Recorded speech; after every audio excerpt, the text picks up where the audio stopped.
سامعین و ناظرین، انفیکشن کنٹرول سوسائٹی آپ کو حمل گائیڈ کے بارے میں بتا رہی ہے۔ علاج کے اصول کیا ہونے چاہیے،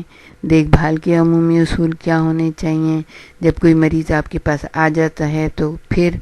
کیا کیا کچھ کرنا ہوتا ہے۔ ویسے تو آپ نے بہت پڑھا ہے، بہت آپ نے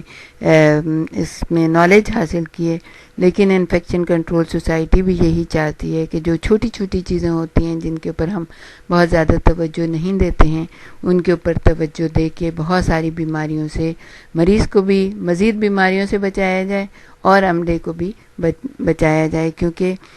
بہت دفعہ ایسا ہوتا ہے کہ بہت ہی تکلیف دہ یہ بات لگتی ہے کہ بہت ہی بڑا کوئی ڈاکٹر اور اس نے مریض کو دیکھنے کے بعد اس کا مرض اپنے اوپر لے لیا، اور بالکل ہی جب وہ پیک کے اوپر تھے اور اپنے بالکل ایک بڑی زبردست پوزیشن کے اوپر اور علم کی بہت بلند سطح کے اوپر تھے، اچانک ان کا انتقال ہو جاتا ہے اور وہ کسی مریض سے انفیکشن لگنے کی وجہ سے ختم ہو جاتے ہیں، تو ایک بہت بڑا لاس ہوتا ہے۔ تو ہم آپ کو یہ بتا رہے ہیں کہ جو گلوز اور گاؤنز ہیں ان کو آپ ضرور پہنیے۔ ہم یہ بتائیں گے کہ گلوز اس وقت ضرور پہنیں جب کوئی پروسیجر مکمل کر رہے ہوں، پھر یہ ہے کہ جب گیلے آلات یعنی گلوز یا دوسری چیزیں اٹھا رہے ہوں، پھر آلودہ فاضل چیزیں جیسے روئی ہے، گوز ہے یا ڈریسنگ ہے، وہ اس کو آپ اٹھا کے کہیں پھینک رہے ہوں، کسی بالٹی میں یا کسی ویسٹ پیپر باسکٹ میں ڈال رہے ہوں یا کہیں بھی ڈال رہے ہوں، تو اس وقت جب آپ ان چیزوں کو اٹھائیں تو آپ کے پاس گلوز ضرور ہونے چاہیے۔ سب سے بہتر چیز تو یہ ہے کہ ہر مریضہ کے معائنے کے لیے ایک جوڑی دستانے مخصوص کر دیں تاکہ ایک کے جراثیم دوسرے کو لگنے یعنی کراس کنٹامنیشن سے بچا جا سکے۔ تو اس سے یہ ہوگا کہ اگر اسی کو دیکھنا ہے آپ کو تو اس کے جراثیم تو اس میں موجود ہیں تو وہ کوئی مسئلہ نہیں ہے، مگر کسی اور کو وہ جراثیم نہیں لگیں گے۔ صرف ایک بار استعمال کے ڈسپوزیبل جو گلوز ہوتے ہیں وہ بہتر ہوتے ہیں، لیکن جہاں وسائل بہت محدود ہوں، اور بہت ہی افسوس سے کہنا پڑتا ہے کہ ہمارے جیسے ممالک میں بہت ہی اس سلسلے میں بہت ہی مسئلہ ہے کہ گورنمنٹ بھی کوئی ایسی خاص دلچسپی نہیں لیتی، پرائیویٹ کلینکس والے بھی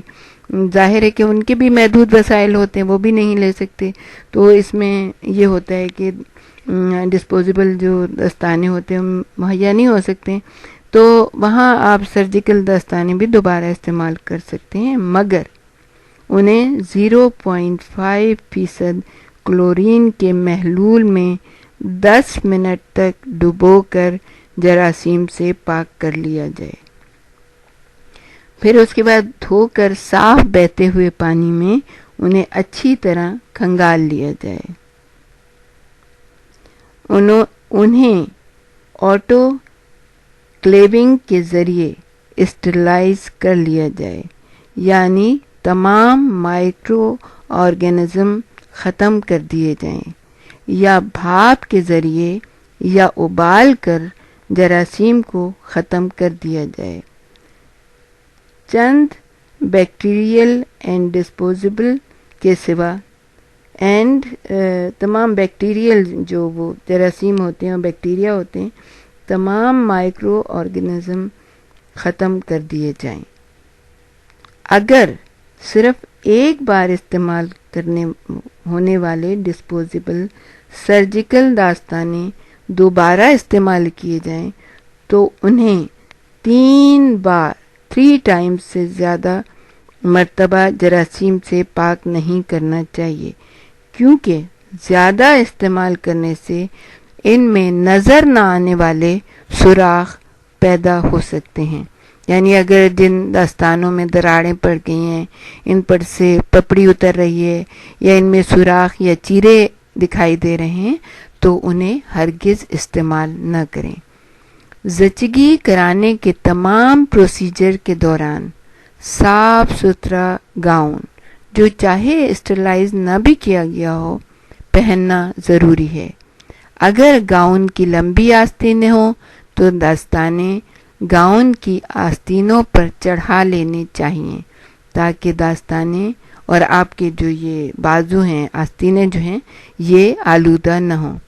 خیال رکھیں کہ آپ کے داستانے والے ہاتھ جب کہ داستانے جراثیم سے پاک ہوں آپ کی کمر کی سطح سے اوپر رہیں،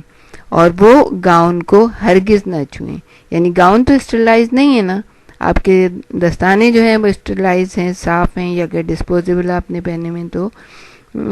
ہاتھ جو ہے کسی چیز کو نہیں لگنا چاہیے آپ کا۔ بالکل جب آپ مریض کو دیکھیں یا ڈیلیوری کرا رہے ہوں تو آپ کے ہاتھ بالکل علیحدہ ہونے چاہیے آپ کے جسم سے، اور صرف مریض کے لیے ہوں وہ، تو پھر بہتر ہوگا کہ ایسا کریں، تو پھر جو ہے بہت سارے مسائل سے بچ سکتے ہیں۔ آپ کا بہت شکریہ۔ ہمیں معلوم ہو رہا ہے کہ آپ لوگ ان ویڈیوز کو بہت خوش اسلوبی سے دیکھ رہے ہیں، اور بہت یعنی لاکھوں لوگ دیکھ رہے ہیں۔ ہمیں خوشی ہے اس بات کی۔ ہماری محنت اور آپ کی محنت اور آپ کا عمل، یہ سب مل کے ایک بہت بہتر معاشرے کی تشکیل کرنے میں ہم سب کا معاون اور مددگار ہوگا۔ شکریہ۔